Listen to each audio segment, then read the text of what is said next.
अनेकांच्या पोटातील ओठावर येणाऱ्या गुपितांची बिनधास्त मांडणी करणारं बातमीपत्र।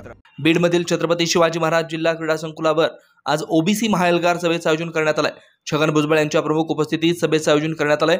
साधारण 5 वाजता या सभेला सुरुवात होणार आहे। याच पार्श्वभूमीवर बीड जिल्हा पोलीस दल अलर्ट झालंय। पोलीस अधीक्षक नंदकुमार ठाकूर यांनी सभेच्या ठिकाणाचा आढावा घेतला। आजचा जो ओबीसी समाजाचा मेळावा जो आहे त्या मेळाव्याच्या अनुषंगाने आपण बंदोबस्त नेमलेला आहे। मोठ्या प्रमाणात जिल्ह्यातला बंदोबस्त वापरला आहे। त्याशिवाय आपण SRPFच्या 2 कंपन्या देखील या ठिकाणी वापरतो आहोत। या बंदोबस्तामध्ये आम्ही आमचे CCTV कॅमेरे वेगळ्या सेपरेटली इन्स्टॉल केलेले आहेत।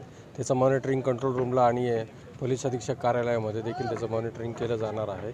पार्किंगची व्यवस्था ओबीसी बांधव जे येणार आहेत सभेसाठी ते ज्या दिशेने येतील त्या दिशेने पार्किंगची व्यवस्था आपले जे ओबीसी हे काय म्हणतात त्यांना कार्यकर्ते आहेत, आयोजक जे आहेत त्यांच्या समन्वयाने आपण ते ठरवलेले आहेत आणि त्या पद्धतीचं त्यांच्या WhatsApp ग्रुपला देखील त्याचा प्रचार केलेला आहे। सभेसाठी आपण सभेसाठी 40 अधिकारी आणि साधारणतः 450 जवान या ठिकाणी नेमलेले। त्याशिवाय आपण RCPचे 5 प्लाटून, SRPFचे 2 कंपन्या आणि QRT पथक हे देखील नेमलेलं आहे। हे सगळं जर मिळवलं तर आपल्याला साधारणतः 800 कर्मचारी या ठिकाणी आपण वापरतो आहोत। या पाहिली का?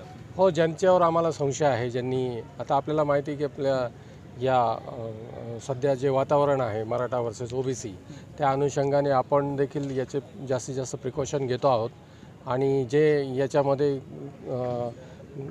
गोंधळ करण्याची शक्यता वाटते आम्हाला त्यांच्यावर आम्ही प्रतिबंधक कारवाई 149च्या नोटिसा दिलेल्या आहेत आणि जो पण याच्यामध्ये काही गडबड करेल तर त्याची पण आम्ही गय करणार नाही। बेधडक निर्भीड बिनधास्त मांडणी करणारा खबऱ्या लाईव्ह।